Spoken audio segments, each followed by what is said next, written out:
Bonjour, bonsoir, chers compatriotes. Cela dépend du moment où vous visionnez cette vidéo. C'est Tidiane la puissance, comme vous le savez bien, votre grand serviteur. Je suis là aujourd'hui encore pour vous traiter trois sujets extrêmement importants. Et c'est pourquoi je vous demanderai de partager ça au maximum.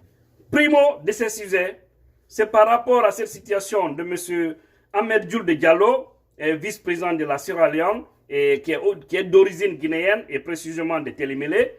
Vous savez que M. Alpha Condé lui a accusé à tort comme quoi il veut aider Selouda Diallo. C'est-à-dire il veut faire rentrer des mercenaires parce que la panique a fini de détruire la mouvance présidentielle depuis que Selouda a dit qu'il serait candidat. Alors, je vais vous faire du déballage tout de suite par rapport à tout ça. Secondo, c'est pour le cas de M. Mandiang Sidibé. Actuellement, il y a une situation. Ils veulent monter un faux complot contre lui comme quoi c'est un top de M. Alpha Condé. C'est qu'il est au sein de l'opposition pour aider M. Alpha Condé. Donc on veut ternir son image. Je vais vous développer ça tout de suite. Troisième sujet, c'est par rapport à nos compatriotes qui souffrent énormément aujourd'hui du côté du Maroc. Précisément à Lyon. Franchement, c'est pitoyable. Des femmes, des jeunes qui souffrent. Je vais vous décortiquer ça tout de suite avec une vidéo de preuve. Ça fait pitié.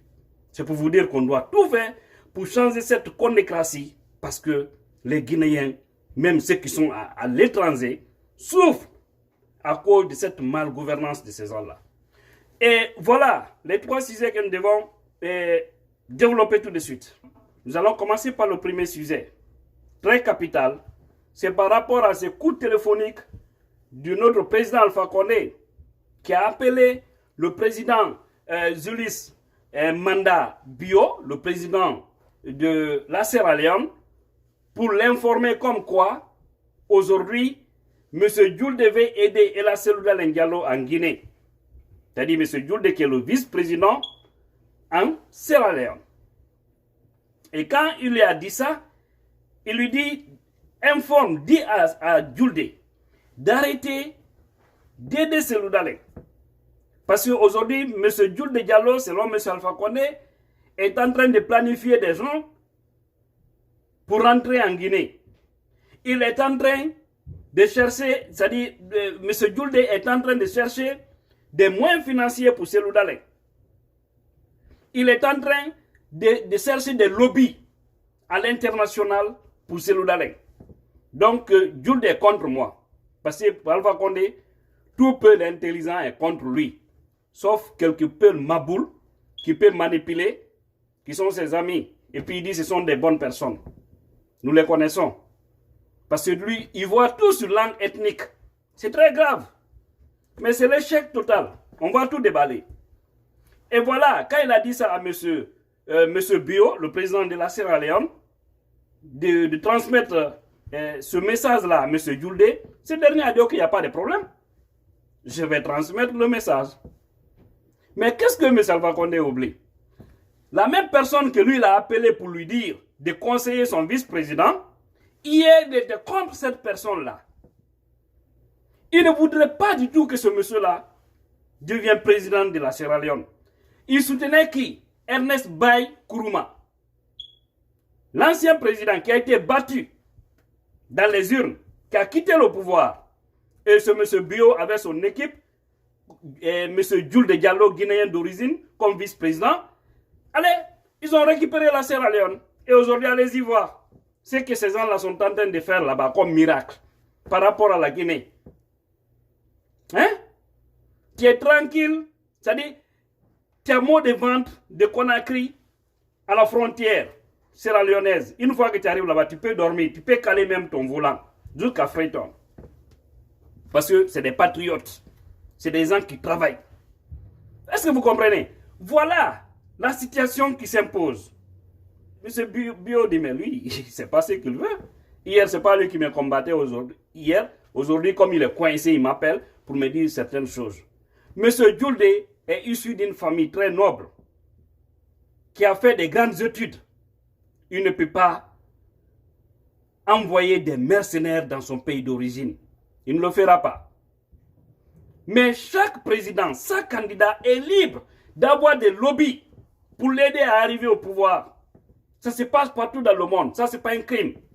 Si maintenant, à cause des noms de famille Peul, ça vous dérange, ça, c'est votre problème là-bas. Mais ça ne concerne pas le peuple de Guinée. Voilà. Donc, c'est comme ça. Toutes les personnes que M. Alpha Condé a aidées en Afrique sont tombées. Je peux vous donner d'autres exemples. Prenez le cas de la Guinée-Bissau. Il a combattu le jeune Ambalo. Il a tout fait pour le faire tomber. Mais comme Dieu a dit, niet, Ambalo sera président, il a été président, il a toujours soutenu l'autre là, Domingos, l'adversaire d'Ambalo. Il a tout fait, il a joué au niveau de la CEDEAO pour ne pas que Ambalo soit président. Il est président aujourd'hui. Maintenant, il est étonné de voir Ambalo, lui, à son tour, dire que je soutiens celui-là. Mais il faut bien te regarder dans le miroir, monsieur le président Alpha Condé. Au-delà de ça, vous avez vu encore en Gambie, Barrow qui est aussi un peu, parce que c'est le nom là qui le dérange.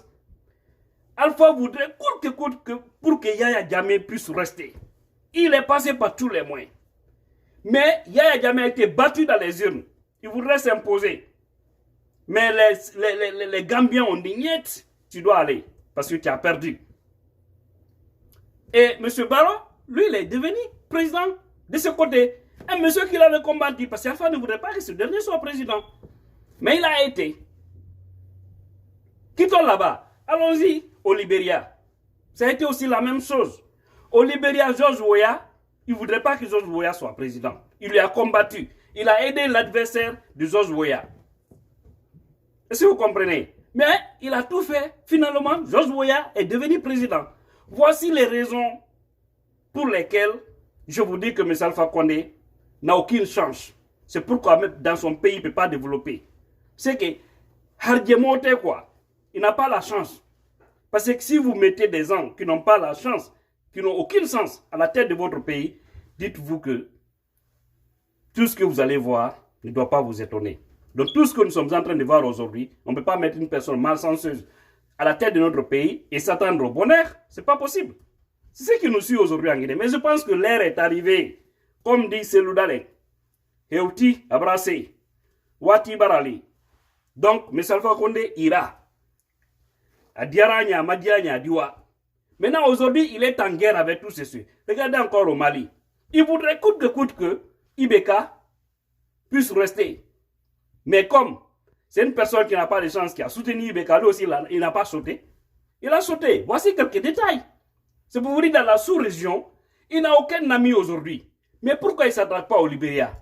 Pourquoi il ne s'est pas attaqué comment on appelle, au Ghana? Au Nigeria, c'est parce que c'est la première puissance économique de l'Afrique de l'Ouest. Il ne parle pas trop du président de là-bas. Boari, parce que lui aussi, c'est un peu. C'est un peu. Mais ils disent dans le coulisses que c'est tous ces gens-là qui sont en train d'aider, c'est le Dalek. Mais vous oubliez qu'au-delà de tout ceci, le Libéria, le Ghana, le Togo, le Bénin, tous ces pays-là, voilà. Donc c'est lui, il sera président de la République. Tout ce que je vais dire aux Guinéens, refusons cette manipulation. Ils veulent passer par tous les moyens pour nous opposer. Vous avez vu le Premier ministre qu'il est allé faire aussi à l'Abbé. Moi, j'avais l'information. Il y a eu des journalistes de l'Abbé qui m'ont appelé, 3 à 4, et même certains citoyens, pour me dire d'en parler, bien avant l'action qui s'est passée à l'Abbé. J'ai dit que non, je ne vais pas en parler pour l'instant. Je voudrais attendre, voir le fait. Parce que c'était planifié, on connaissait. C'est leur rôle. Quand nous on a été informés, on a appelé certains responsables, là-bas, à l'Abbé, pour leur dire, la sortie du FNDC, ne sortez pas. Ne sortez pas. Il y a un topo qui est planifié.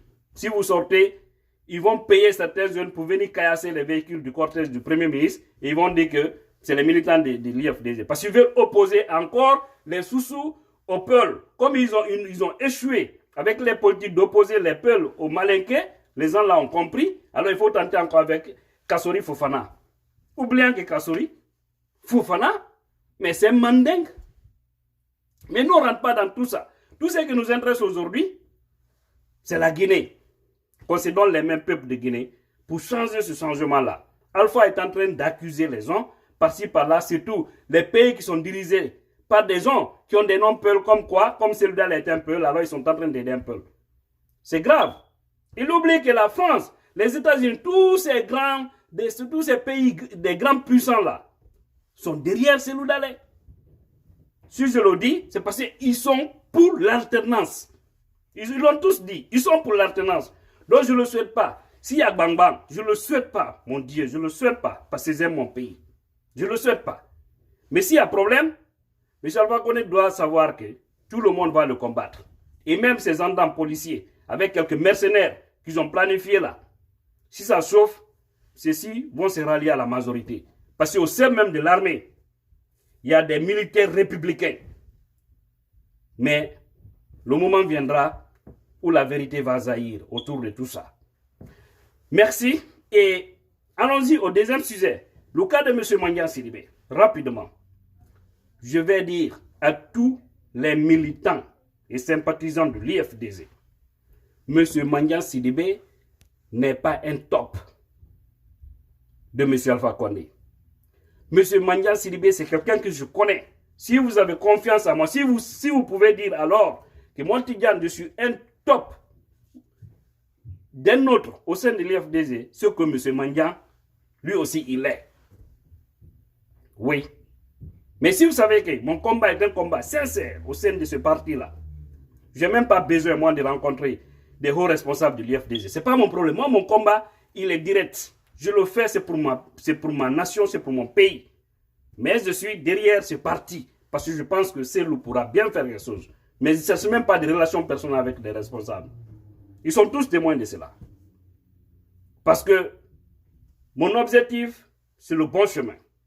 Donc, ce que M. Mandiang est en train de faire aujourd'hui, ça dérange la mouvance. Alors, il faut l'opposer, c'est-à-dire M. Mandiang à ces gens-là, pour nous faire croire que tout ce que Mandiang est en train de planifier, de faire, c'est contre nous. Mais c'est mal réfléchi. Je vais juste attirer votre attention. M. Mandiang, je sais que c'est un homme honnête. Je l'ai connu. Il a été mon parrain lors de mon mariage. Au moment où je me mariais, je n'avais même pas 500 000 francs guinéens. Lorsque je disais que je voudrais une femme. Et ma femme, elle m'a accepté. Avec sans moyen. Rien du tout. Mais à la dernière minute, je voudrais me décourager du mariage parce que je n'avais rien en poche. J'avais raté certaines promesses. Je les avais ratées. C'est M. Mandiang Sidibé qui m'a dit, Tidjane, on fera ton mariage. Et si vous entendez Tidjane, M. Mandiang fait partie de ceux-là qui m'ont donné la voix dans l'émission Palabre. Il a participé à vendre mon image. Il m'a aidé, il m'a assisté lors de mon mariage. Ça a été l'un des meilleurs mariages à Conakry. Un monde, j'ai failli pleurer. Et j'ai eu beaucoup d'argent. Et ma chance, c'est à partir de là. Donc cet homme, je le connais. Il a beaucoup contribué pour moi, pour l'opposition. Il a contribué pour la vérité. Parce que toute personne qui n'aime pas la malhonnêteté de tout ce qui se passe dans notre pays est un opposant. Être un opposant ne veut pas dire forcément être d'un parti politique. Quelqu'un qui est opposé à un système peut être un journaliste, un simple citoyen, un leader politique. Alors M. Mandiang n'est pas un topo au sein de l'IFDZ, au sein de l'opposition, au sein de la société civile. C'est un homme digne. Je connais bien ce monsieur. Il a servi loyalement. Il était avant d'RPZ, c'est vrai. Mais il a été dessus. Il a vite compris, il a sitôt compris et puis il a quitté. Il a quitté. Mais il connaît bien M. Alpha Condé. C'est lui qui restait dans son studio pour dire actuellement M. Alpha Condé est en train de déjeuner. Il est en débardeur, il est assis dans telle position, mais ça a étonné tout le monde. Pour vous dire que c'est un homme très bien renseigné. On ne peut pas être top de quelqu'un et lui vendre négativement au monde. Ce n'est pas possible. Donc laissez M. Mandiang tranquille. C'est un homme serviteur du peuple. C'est un homme digne. Il a été mon parrain. Je l'appelle mon papa, il m'appelle mon fiston. On a un lien étroit et je n'ai jamais douté de sa moralité. Voilà. Si vous me faites confiance à M. Mandia. Troisième sujet pour terminer, c'est par rapport à nos compatriotes qui sont en train de souffrir. Oh mon Dieu, du côté du Maroc, chers compatriotes, comme je vous le disais. Actuellement, ils sont en train de rapatrier nos compatriotes du côté du Maroc. Par exemple, à Rabat, à Nador, à Tanzé et à Lyon. À Lyon, c'est tout là-bas. C'est là où ils viennent prendre des gens, comme vous voyez en image. On les prend des Guinéens et puis pour vous dire que nos autorités, c'est triste. Ils observent, tu vois, les autres en train de protéger leurs compatriotes, mais nous, ils acceptent de signer des fausses signatures pour qu'on rapatrie leurs compatriotes. Il y a eu des gens qui m'ont contacté, qui m'ont témoigné des choses, c'est horrible, des Guinéens. C'est pourquoi je vous dis, on doit s'en débarrasser de cette affaire ethnique en Guinée. Parce qu'ailleurs, on ne fait pas la différence entre Peul, Manéké et sous-forestier. Jamais. Pour eux, on dit que c'est des Guinéens. Donc s'il y a la souffrance chez nous, il faut savoir que c'est pour tout le monde. S'il y a malheur ailleurs, quand on prend quelqu'un, on ne regarde pas son nom de famille pour lui rapatrier ou pour lui faire quelque chose. On cesse justement de ça. On cesse à savoir il est de quel pays. Et voilà ce qui s'est passé selon les témoignages que j'ai reçus par certains de nos compatriotes qui sont du côté du Maroc. Aujourd'hui, ils sont en train de se cacher dans d'autres villes. Mais les 4 villes que je viens de citer là, si vous êtes Guinéen, vous savez que vous voulez traverser pour rentrer vers le Maroc et vers l'Espagne, faites beaucoup attention. Regardez autour de vous parce qu'il y a la complicité de nos autorités guinéennes qui est en train de vous faire du mal. Sinon, comment est-ce que, selon les témoignages de ces jeunes, tous les pays, les gens qui sont là-bas, qui veulent traverser, les autres pays ont refusé de signer un engagement pour rapatrier leurs compatriotes. Par exemple, ils m'ont dit, les Maliens, les Ivoiriens et autres, lorsqu'ils ont contacté les autorités de ces pays-là pour rapatrier leurs compatriotes dans leur pays, parce que l'Union européenne veut qu'on rapatrie chacun dans son pays d'origine, mais ceci on dit quoi? Que si vous voulez rapatrier nos compatriotes chez nous ici, vous devez donner à chaque immigré 7 000 $. Les autorités marocaines n'ont pas accepté. Je ne sais pas comment ils sont passés à faire un deal avec les autorités guinéennes, selon en tout cas ces jeunes-là, je ne sais pas si c'est l'ambassadeur de la Guinée du côté du Maroc, et ils ont donné l'aval là, ils ont accepté de rapatrier nos compatriotes sans condition. Et d'ailleurs, ils nous disent que certains Marocains les ont dit, les chargés de l'immigration, comme quoi l'ambassadeur de la Guinée là-bas au Maroc les a dit que comment on appelle ça? Qu'en Guinée, il y a du travail, qu'il y a du boulot. Donc, tous ces jeunes qui sont là, qui veulent traverser, ils veulent juste ternir l'image de la Guinée. Que sinon, tout va bien en Guinée, il est prêt pour qu'on les rapatrie. Mon Dieu, regardez ça, peuple de Guinée. Je vous ai dit, ces gens-là, on doit tout faire pour les chasser. Parce que, sous M. Alpha Condé, aujourd'hui, le nombre d'immigrés en Belgique, c'est après la Syrie, le nombre d'immigrés, des pays qui sont en guerre. C'est après la Syrie, la Guinée vient en deuxième position. Nombre d'immigrés, des gens qui demandent des papiers. Dans tous les pays aujourd'hui, c'est comme ça. Et imaginez ce jeune qui m'a contacté pour me parler de ça. Lui, il est guinéen. Mais lorsqu'on l'a arrêté, lorsqu'ils sont venus arrêter les jeunes pour les dire, on doit les rapatrier dans leur pays. Qu'est-ce qu'ils faisaient? Les policiers, tout ça, marocains. On demande où sont les Guinéens. On dit mettez-vous par là. Les gens vont là-bas. On dit les Maliens, on les met de l'autre côté. Qu'est-ce qu'ils ont fait par la suite? C'est seulement les Guinéens qu'ils ont pris pour mettre dans les véhicules et puis les enfermer quelque part pour un délai d'un mois et après les rapatrier. Par contre, les autres, on les a laissés là-bas. On les a laissés là-bas. Parce que les autorités de ces pays-là n'ont pas encore accepté qu'on les rapatrie. Il faut 7 000 $ pour chaque personne. Mais ce jeune qui m'a expliqué qu'il a eu la chance parce que quand on lui a demandé, tu viens, lui, il a dit qu'il est du Mali. Alors on lui a mis dans le lot des Maliens. Peuple, c'est triste. On ne peut pas tout expliquer. Qu'Allah nous aide. Mais je vais vous dire, si on ne se lève pas pour se donner les mains et qu'on déjoue sur tous ces complots de M. Alpha Condé, nous serons les premiers à payer. Lui, il n'a plus de souvenirs. Lui, il n'a plus d'avenir. Il n'a que des souvenirs, d'ailleurs, je vais dire. Permettez-moi. À son âge là, il devrait chercher où trouver Dieu. Et non pas nous parler de faux complots parce qu'il est coincé. C'est triste, hein? Mais je pense que le peuple va bien comprendre ce message et que dans l'unité, on pourra bien aller le jour du vote, voter massivement pour sanctionner ce régime-là. Et surtout contrôler, surveiller. Rester là jusqu'à ce que tout le décompte soit bien fait. Et tous ceux qui veulent voter aussi pour celui-là, vous le savez bien, je vous ai toujours dit. Il est à la 7e position. Si vous regardez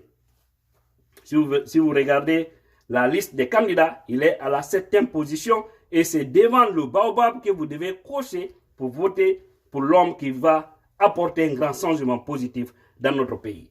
Qu'Allah bénisse les Guinéens et qui bénit notre pays et qui nous débrasse de tous ceux et qui nous débrasse de ces gens qui veulent vraiment nous lancer dans un chaos inédit. Mais Allah est là. L'ère du changement a sonné. Merci. One love. La puissance, gros, c'est la puissance, c'est la puissance.